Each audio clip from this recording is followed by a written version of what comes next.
Now let's talk about the NFC West specifically. And we talk about the Cardinals, and it looks like they're on their way there. But, you know, I was looking at the standings before this game on Monday night, and they're the Seahawks. They're right there. They're kind of, you know, the Cardinals trip up. Had they fallen on Monday night, all of a sudden it would look like, all right, well, listen, they have more than half the season. The Seahawks are going to reel them in here, as they did last year.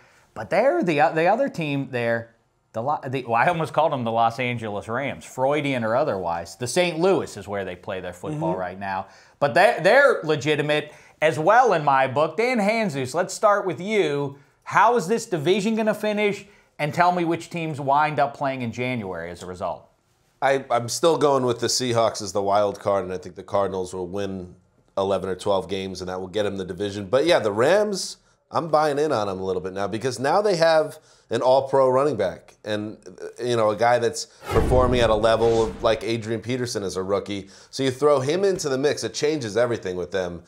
With one of the best defenses, you could say arguably they have a top 3 defense, and now they have the best young running back in football. You put those two things together, Foles can do even a little bit. I'm thinking this team can win 10 games potentially. I mean, this is an interesting division. I wouldn't even rule out the Seahawks getting picked off by the Rams for that wild card spot, but for now, I'm going to stick with Seattle. Well, that's what's interesting, too, about the Rams' chances as we go forward. Now, they have 2 wins. They have one at Arizona, and they beat the Seahawks in St. Louis. That's not small stuff as these things start to, they'll come to a head around Christmas time. But, Handsome, how say you? I agree with Dan. I think the Cardinals will come out on top. I think the one issue that could happen, and we've seen this in divisions where teams are very good a lot before, is they'll knock each other out, and then none of there won't be a wild card team from the division because the Seahawks and Rams and Cardinals will win so many games against each other that there'll be a division winner, and the wild card teams will come from elsewhere.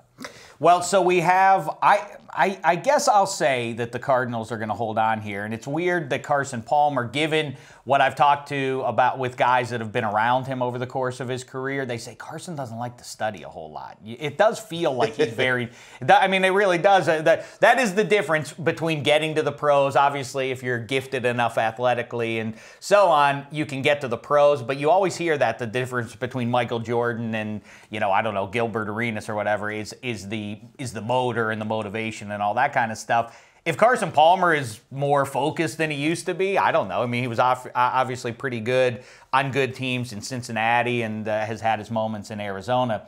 But I wonder, if he's, because to me, he was the question mark coming into the season. I was like, all right, Carson Palmer is the savior to this team because John Skelton or whoever wasn't good enough. I do think they'll win it.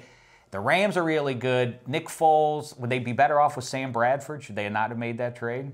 Or are they 6 of one, half dozen of the other? At this point, Sam Bradford's poison. Come on. I feel like we've seen enough. Yeah. I don't think he would have been doing a great job in St. Louis, just like he's not doing a great job in Philly. He's a mediocre guy. You know what? I get the impression, and disagree with me if you want, but I get the impression he won't be in Philly next year, but someone else will give him a shot as a starting quarterback. I just feel like but he won't get a big deal. He won't get a big deal out of it, but I do feel like Sam Bradford has a sort of infinite number of lives to because someone will fall in love with what they saw in college and his size and his arm strength and all that stuff, and so they'll give him another shot.